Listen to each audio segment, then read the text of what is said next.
everyone, welcome back to YouTube classes. It's Divya here with class 9 physics. Last class we have seen something about your plane mirrors. Now in today's class we are going to discuss about the images formed in a pair of mirrors. So that is three set of sections we will be seeing here. What will be the number of images formed in two inclined mirrors, second one in parallel mirrors, and third one in perpendicular mirrors. Okay, let's come to the video. Now let us start with the images formed in two inclined mirrors. Okay. Now for this case the object will be, or the object and the image will be placed in the circumference of a circle, where the condition you are going to suppose that the center will be the center of the circle will be the point of intersection of the two mirror, and the radius will be equal to distance of object from the point of intersection. So this is an assumption. Now the important point we have to learn in this section is the number of images. We know that the total angle of a circle is going to be 360 degree. Now the number of images n, if n we are going to take, the number of images n will be given by 360 upon theta, where this theta is going to be the angle between the two mirrors, inclined mirrors. Okay. Now let us come back to the number of images. Okay, when you divide this 360 by this theta, either that value can be odd or it can be even, isn't it? Now let us consider the odd case when 360 divided by theta is giving you a odd value. In that case, the number of images is going to be n if the object is placed asymmetrically. Okay, between the two inclined mirrors, if the object is going to be placed asymmetrically, then the number of images is going to be n. Now, if it is kept symmetrically between the two inclined mirrors, then the number of images is going to be n minus 1. So, this is the case with odd value. Now, second, you are going to consider if n is equal to theta 360 divided by theta is going to be a even number. Okay. If it is going to be an even number, then the number of images is always n minus 1. Okay, for all positions, whatever be the positions between the mirrors, it is going to be n minus 1. So only change you are having in case of an odd one, if you are keeping it asymmetrically, the number of images will be n, and if you are going to keep it symmetrically, it will be n minus 1.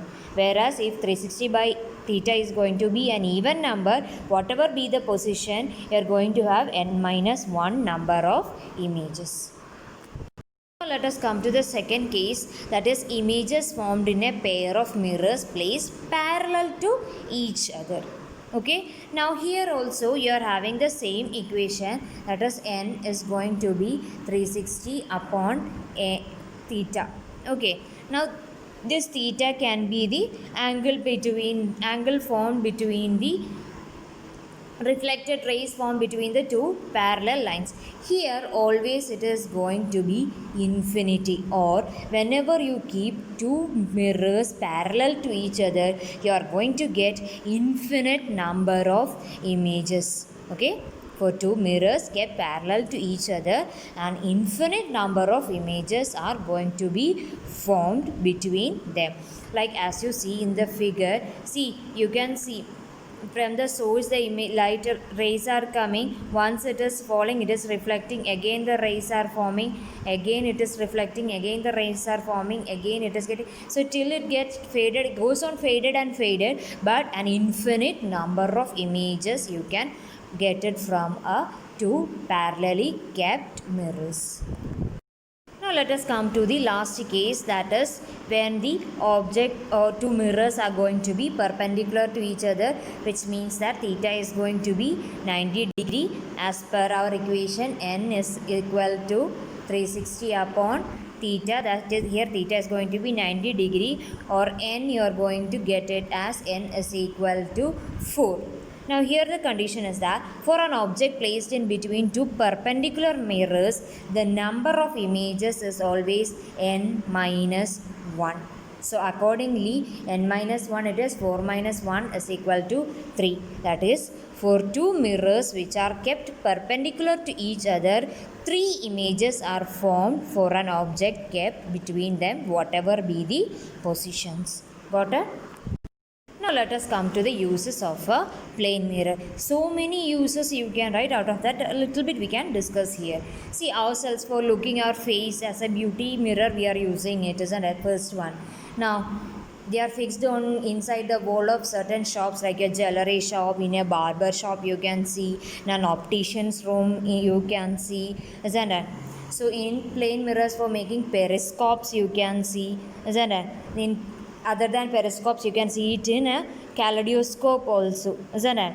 Then they are used at blind turns of busy road to prevent accidents also.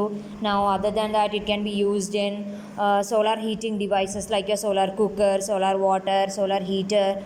So many uses you can write. Out of this, any 5 or 6 uses you have to keep it in your mind. Okay, so with this, your section A of the chapter is over. So read through your textbook. If you have any doubt, you can ask me. You are having two numericals at the back side.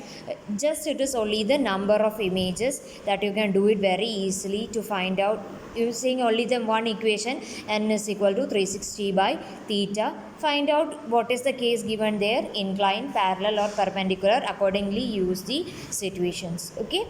Now with this, I am winding up today's portion. Till we see in the next class, take care, bye bye, and thank you.